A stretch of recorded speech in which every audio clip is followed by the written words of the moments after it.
Hello सभी लोगों को नमस्कार। क्लास हो चुकी है स्टार्ट। तो आज हम लोगों का जो हमने पिछली क्लास में 10 क्वेश्चंस किए थे मिक्सचर एंड एलिगेशन का, उसका अगला क्वेश्चन एक है, बहुत इंपॉर्टेंट क्वेश्चन है। देखिए हम लोग लगभग 2 से 3 क्लास और करेंगे जिसमें हम लोग इस चैप्टर को खत्म कर देंगे, मिक्सचर एंड एलिगेशन को, मिश्रण और संलयन को। ठीक है, क्वेश्चन को देखते हैं। 5 लीटर चीनी के मिश्रण में 6% चीनी है, उसमें से 1 लीटर पानी भाप बन जाता है, तो बचे हुए मिश्रण में चीनी की मात्रा प्रतिशत में क्या होगी? ये आपके ऑप्शन है 5%, 6%, 4%, 7.5%। जिसको आता है वो करके कमेंट करेगा, जिसको नहीं आता है वो ध्यान से देखो। मैंने क्या बताया था पिछली क्लास में कि जब भी मिक्सचर एंड एलिगेशन का जो भी क्वेश्चन होगा उसमें जो चीज निकल रही है या फिर आ रही है, मतलब मिश्रण में मिलाई जा रही है या निकाली जा रही है, तो उस पर हमें ध्यान नहीं देना है। जो चीजें बची हुई है वो पहले भी जितनी थी वो बाद में भी उतनी ही होगी, इसलिए हम लोग क्वेश्चन उस पर लगाएंगे। देखो यहाँ पे क्या हो रहा है, पानी भाप बन रहा है यानी कि पानी निकल रहा है, चीनी स्थिर रहेगा, तो हम लोग किस पे लगाएंगे? चीनी। अब देखो पहले 5 लीटर में कितने ml? तो 5000 ml। 5000 ml में 6% क्या है? चीनी है, तो इसका 6% निकाल दो। 6% यानी कि 6/100। 2 जीरो से 2 जीरो कट गया, 50 6 के 300। 300 ml ये क्या हो गया? ये 300 ml हो गया चीनी। ये 300 ml चीनी कितने में? 5000 ml में 300 ml चीनी। अब देखो ये 300 ml चीनी पहले भी जितना था उतना ही अभी भी रहेगा, बस इसका परसेंटेज घटेगा या बढ़ेगा। अब एक बात बताओ, क्वेश्चन ऐसे भी पूछ सकता है कि जब ये यहाँ पे तो चीनी की मात्रा पूछ दिया है, लेकिन कह रहा है यहाँ पे अगर पूछ देता 1 लीटर पानी भाप बन जाता है, तो बचे हुए मिश्रण में चीनी की मात्रा में क्या बदलाव होगा? और ऑप्शन में देगा कि बढ़ेगा, ऑप्शन में देगा घटेगा, फिर एक ऑप्शन दे देगा बराबर रहेगा, चौथा ऑप्शन दे देगा इनमें से कोई नहीं। तो आप लोग देखिए, जो चीजें निकल रही हैं, जो चीज निकल रही है और दूसरा स्थिर है, मीन्स यहाँ पे पानी निकल रहा है और चीनी की मात्रा उतनी ही है। तो एक बात बताओ, खुद सोचो कि अगर 2 चीज है, मतलब एक मिश्रण में 2 चीज है, पहला चीज निकल रहा है तो दूसरा चीज सामान्यतः उसकी परसेंटेज वैल्यू बढ़ेगी, तो ऐसे ध्यान रखना है। तो यहाँ पे चीनी की मात्रा 300 ml है, ये 300 ml पहले भी था और बाद में भी रहेगा, क्योंकि चीनी की मात्रा में कोई परिवर्तन नहीं किया गया, सिर्फ पानी निकला है। अब एक बात बताओ, 5 लीटर पहले पानी था, उसमें से 1 लीटर निकल गया, तो नया मिश्रण में पानी कितना होगा? 4 लीटर। अब 4 लीटर यानी कि 4000 ml, और इसी 4000 ml में चीनी की मात्रा पूछा है, तो चीनी की मात्रा पहले भी 300 ml थी, बाद में भी 300 ml रहेगी, यानी कि इसी का प्रतिशत निकाल दो, 300/4000 और गुणे का 100। 2 जीरो से ये 2 जीरो कट गया, 1 से 1 कट गया, 4 6 के 24, सॉरी 4 सत्ते 28, और यहाँ पे 2 बचा, पॉइंट लगा तो 4 बचे 20, 7.5%, यानी कि 7.5% चीनी बचेगा। कौन सा option? Option number D is the correct answer. सभी लोगों को समझ में आ गया होगा। अगले क्वेश्चन की तरफ हम लोग बढ़ेंगे। अगला क्वेश्चन आपकी स्क्रीन पर आने वाला है। तो देखिए नया क्वेश्चन आपके सामने है, क्वेश्चन नंबर 12। देखिए क्या कह रहा है ये क्वेश्चन। 30 लीटर नमक के घोल में 5% नमक है, इस घोल में कितने लीटर पानी और मिलाया जाए? क्या मिलाने की बात हो रही है? पानी। तो पानी, कितने पानी और मिलाया जाए ताकि परिणामी घोल में नमक की मात्रा 3% हो। परसेंट में घटे बढ़े तो कोई मतलब नहीं है, याद रखना। परसेंट में घटे बढ़े तो ये मत समझना कि ये परसेंटेज में घट रहा है तो ये निकाला या घटाया जा रहा है, नहीं। दूसरा चीज निकाला जाएगा तो पहले चीज के परसेंटेज में ऑलरेडी परिवर्तन होगा।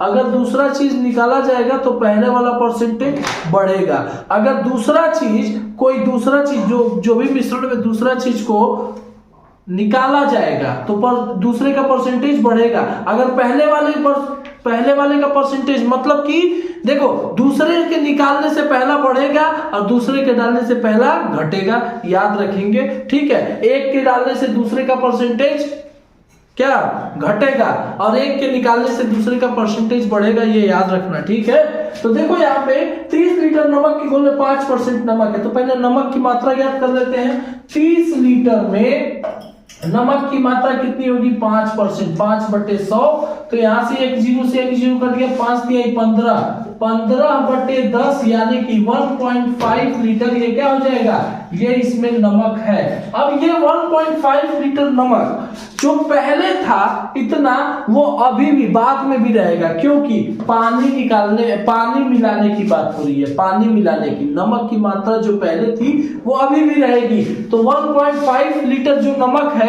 वो पहले वाले मिश्रण में था, वो बाद में भी रहेगा। यानी कि हम कह सकते हैं कि 1.5 लीटर जो नमक है वो बाद वाले मिश्रण में भी रहेगा, और पहले मिश्रण कितना था 30 लीटर था, उसमें कितना पानी और मिलाया जाए, माना पानी x मिलाया जाए, यानी कि 30 plus x is equals to किसके बराबर होगा, ये किसके बराबर होगा, जल्दी से बताओ, जल्दी से एकदम प्रॉपरली, तुरंत आप लोग को थोड़ा सा टाइम दे रहा हूं, जल्दी से बताओ ये किसके बराबर होगा, परिणामी घोल जो है वो किसके बराबर होगा, ये इस परसेंट के बराबर होगा। ठीक है, ये इस परसेंट के मतलब कि 3% के बराबर होगा, 3% के बराबर। अब ध्यान से देखो, कैसे, ध्यान से देखो, 3% के बराबर जब ये हो रहा है तो यहां से इसको कैसे सॉल्व करोगे, यहां से इसको कैसे सॉल्व करोगे, जल्दी से बताओ।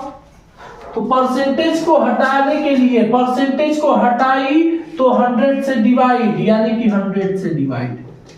ठीक है, अब इस 100 का मल्टीप्लाई ऊपर, तो 1.5 इंटू 100 अपॉन में 3 का मल्टीप्लाई इधर, या फिर इन दोनों को उधर भेज दो, तो 3 इंटू 30 प्लस का x। ठीक है, इसका मल्टीप्लाई करेंगे तो एक जीरो से ये डेसिमल खत्म हो जाएगा, और 15 गुणे 10 150 बराबर 3 गुणे 30 90 और प्लस 3x। 150 में से 90 इधर आएगा तो माइनस होगा, तो कितना बचेगा, 115 में से 9 गया 6 यानी कि 60 बराबर 3x। तो 60 बराबर 3x अगर होगा तो x की वैल्यू क्या हो जाएगी, 60/3 यानी कि 20। x की वैल्यू क्या आ गई, 20 लीटर। अब देखो यहाँ पे x क्या था, x मिलाए वाला पानी था, यानी कि x की वैल्यू 20 लीटर, यानी कि उसमें कितना पानी 20 लीटर मिलाया जा रहा है। ऑप्शन नंबर ए करेक्ट हो जाएगा। ठीक है, जिसको भी थोड़ी भी कंफ्यूजन होगी तुरंत पूछ लेगा। अगले क्वेश्चन की तरफ हम लोग बढ़ेंगे।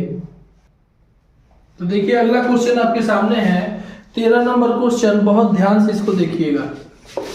दूध पानी के एक मिश्रण का 2/3 भाग दूध है। दूध पानी के एक मिश्रण का 2/3 भाग क्या है, दूध है।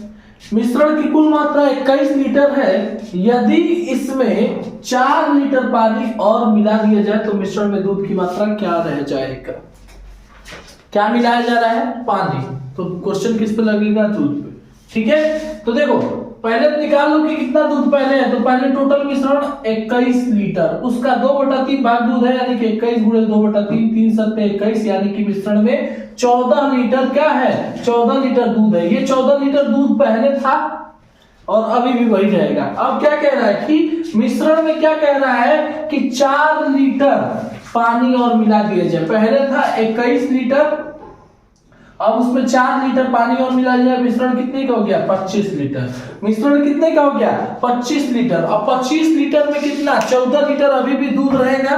25 लीटर में 14 लीटर अभी भी दूध रहेगा, यानी कि 14/25 और गुणे का परसेंटेज लाना है तो 100। 25 चौको 100, 14 गुणे 4 56% दूध अब रहेगा, यानी कि कौन सा option, option number B correct हो जाएगा। 56% अब दूध रहेगा। ठीक है, आई थिंक क्वेश्चन समझ में आया होगा। इजी है, बस समझने का तरीका, लैंग्वेज बस समझना था। और बहुत लोग यहाँ पे कंफ्यूज होंगे, इसको एक और तरीके से निकाल। 2/3 को 66% बोलते हैं, 66% बोलते हैं। 1/3 को 33.33 और 2/3 को 66.66, यानी कि ऐसे भी क्वेश्चन पूछ सकते हैं। दूध पानी के एक मिश्रण में का, दूध पानी के एक मिश्रण का 66.66% दूध है, मिश्रण की कुल मात्रा 21 लीटर है। यदि इसमें 4 लीटर और पानी मिला लिया तो दूध का प्रतिशत कितना रह जाएगा। तो यहाँ पे कभी ये रेशनल नंबर फ्रैक्शन में दे देगा, कभी आपको परसेंटेज में देगा। तो आप लोगों को पता होना चाहिए कि किस परसेंटेज की क्या वैल्यू होती है, जो कि मैंने परसेंटेज वाली क्लास में बता दिया था। ठीक है, चलिए अगले क्वेश्चन की तरफ हम लोग बढ़ेंगे। अगला क्वेश्चन आपके सामने देखिए, अगला क्वेश्चन आपकी स्क्रीन पर है। अगला क्वेश्चन जो आपको कह रहा है कि ये देखिए 14 नंबर क्वेश्चन, बहुत ध्यान से देखिएगा, इस टाइप का क्वेश्चन बहुत एग्जाम में पूछता है। देखिए, 3 संबंधित 2 के अनुपात में दूध और पानी वाले एक द्रव की 2 लीटर मात्रा को 2 संबंधित 3 के अनुपात वाले दूध और पानी वाले एक अन्य द्रव की 3 लीटर मात्रा को मिलाया जाता है। नए मिश्रण में दूध और पानी का अनुपात क्या होगा। तो इस टाइप का क्वेश्चन जब भी दिखे ना, तो सबसे पहले क्या करेंगे, पहले वाले द्रव में अलग अलग मात्रा निकाल लो दूध और पानी का, फिर दूसरे वाले द्रव में अलग अलग मात्रा निकालो दूध और पानी का।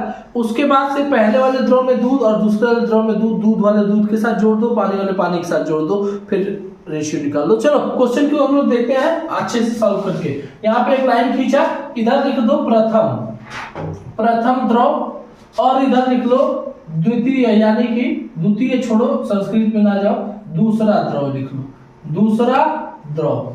ठीक है, अनुपात क्या है, 3 संबंधित 2 और टोटल कितना है, वो द्रव 2 लीटर। 2 लीटर है ना, तो हम इसको मान लेते हैं कि यह 20 लीटर है। 2 गुणे 10 कर दो तो 20 लीटर। अब 20 लीटर क्यों किए, कहोगे सर 20 लीटर क्यों कर रहे हैं।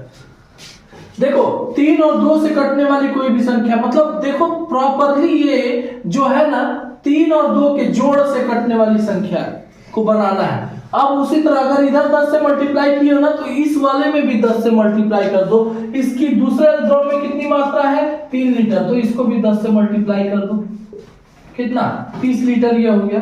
अब देखो 3 संबंधित 2 के अनुपात में है, 3 संबंधित 2 के अनुपात में है, तो यहाँ पे 3 और 2 5 की वैल्यू कितनी है, 20 लीटर। अगर 5 की वैल्यू कितनी है, 20 लीटर, तो 5 कम में 5, 5 को 20, 1 की वैल्यू कितनी हो गई, 4। तो 1 की वैल्यू अगर 4 है तो 3 की वैल्यू क्या होगी, 3 गुणे 4 यानी कि 12 और 2 गुणे 4 यानी कि 8। पहले वाले द्रव में ये दूध, डी फॉर दूध और पी फॉर पानी, तो दूध कितना है 12 लीटर पहले वाले द्रव में, और पानी कितना है 8 लीटर। आते हैं दूसरे वाले में, देखो यहाँ पे अनुपात कितना है, यहाँ पे अनुपात 2 संबंधित 3 का है, तो 2 संबंधित 3 की वैल्यू दिया है 30, 2 और 3 5 की वैल्यू दिया है 30, 5 एकम में 5, 5 छके 30, यानी कि 1 की वैल्यू 6 के बराबर।